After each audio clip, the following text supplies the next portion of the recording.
지금 타고 있는 차는 쉐보레에서 만든 라세티 프리미어 아니 라세티 프리미어가 아니고 크루즈 디젤입니다. 흔히 뭐 예전에 뭐 이런 차를 가지고 라푸디라고도 했던 것 같은데, 라푸디는 아니고 이제 크푸디라 해야 되나? 크루즈 디젤. 어쨌든 뭐 크루즈 디젤이라는 차예요. 뭐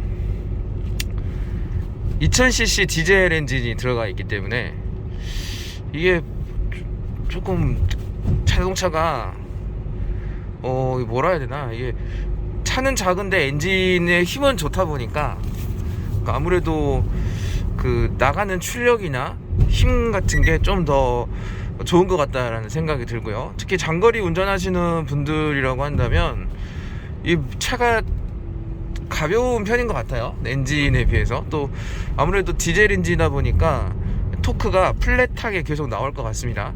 2000cc 디젤이면 적어도 토크가 30은 넘겠죠. 근데 이게 시작부터 거의 플랫하게 나오니까 주행하는 질감 같은 경우는 뭐 나쁘지 않아 보이고요.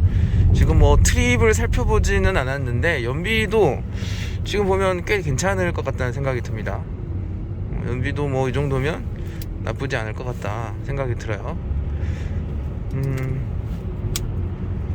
기능들도 차량 같은 경우는 라세티 프리미어 그 중에서도 나름 풀옵션에 해당하는 그런 차량으로 생각이 들어요. 뭐 대차는 아니고요.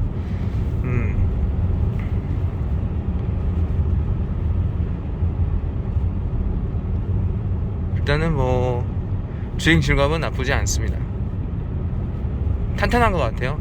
여기 보시면 디젤차의 특징에답게 여기 보시면은 RPM이 6까지 밖에는 없죠. 디젤차는 6 정도 RPM이 고회전 차량이 아니다 보니까 코너감도 굉장히 탄탄하고요. 하체에서 느껴지는 소음도 뭐 그렇게 많지는 않습니다. 역시 쉐보레 차들이 기본기가 좋다고 하는 게 이 바닥에서 느껴지는 그런 중량감, 무게감 같은 것들이 확실히 좋은 것 같아요. 자동차가 가벼워야 좋다라고 생각하시는 분도 있겠지만 어차피 어느 정도 이상 탄력을 받게 되면 그때부터는 항속 주행을 하는 것이기 때문에 이 정도의 출력과 무게감의 조합이면 야, 이거 괜찮다 뭐 그런 생각이 드네요. 깔끔합니다. 이래서 예전에 이 차를 뭐 조선 320D라고도 불렀다고 하더라고요. 터보도 뭐 딱히 이상은 없네요. 네, 터보도 딱히 이상은 없고 전체적으로 지금 속도가 100km로 주행을 하고 있는데 공기저항이 거의 없습니다.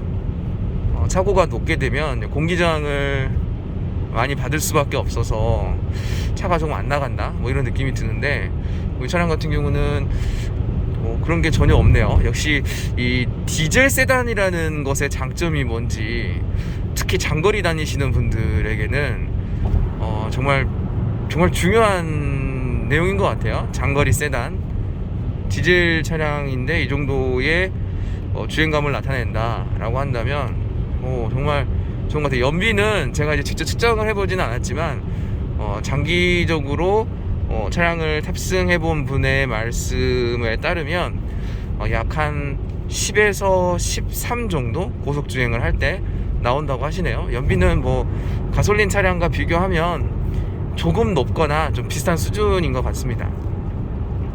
하지만 펀치감이 확실히 좋고요.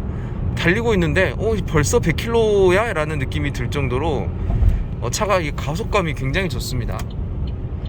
그런 장점이 있는 차인 것 같아요. 좋습니다. 이제 크루즈가 이제 여러 가지 엔진들이 있었어요. 초기에 1.6 엔진도 있었고 에코텍이었죠. 1.8 에코텍이 또 나왔는데 1600cc 이상이 넘어가게 되면 세금 구간이 높아지기 때문에 1.8 에코텍은 좀 애매한 차량이다 라는 생각이 들었어요. 그리고 나서 이제 2000cc 디젤이 들어가는데 2000cc 디젤이 말리부나 뭐 위에 나왔던 윈스톰 등과 같은 SUV에 들어가는 그런 엔진이었어요. 그래서 이 크루즈 디젤 같은 경우는 엔진룸에 엔진이 꽉 찰 정도로 그냥 정비성이 굉장히 어려운 차량이라고 할 수가 있겠죠. 이제 그 안에 뭐 DPF랄지 터보랄지 뭐 EGR이라든지 그런 디젤 관련 부품들을 다 집어 넣어야 되기 때문에 아무래도 여러 가지 애로사항이 있었을 거라고 생각을 합니다. 이야, 근데 주행감도 나쁘지 않고 세컨카로 굴린다면 크루즈 디젤 같은 거 한번 그런 거 하나만 타보면 어떨까 라는 생각도 좀 들어요. 그 크루즈 중에서 해치백이 있습니다.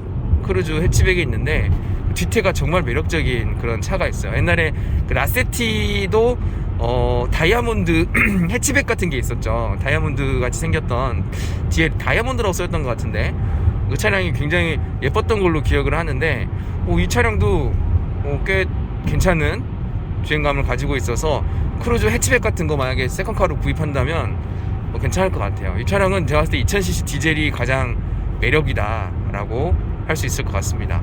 RPM 같은 경우도요, 지금 80에서 100 정도 고속도로 항속 주행을 하고 있는데 RPM이 굉장히 기민하게 움직입니다. 지금 보시면 이렇게 빨빨 움직이죠.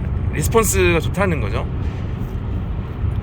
기름이 한 절반 정도 남았는데 주행 가는 거리가 391km가 남았다는 말은 지금 뭐 가득 채우면 800km까지는 그냥 뭐 서울하고 부산을 제대로 왕복할 수 있는 정도라고 할 수가 있겠습니다. 풀옵션이기 때문에 스마트 키도 당연히 있고요.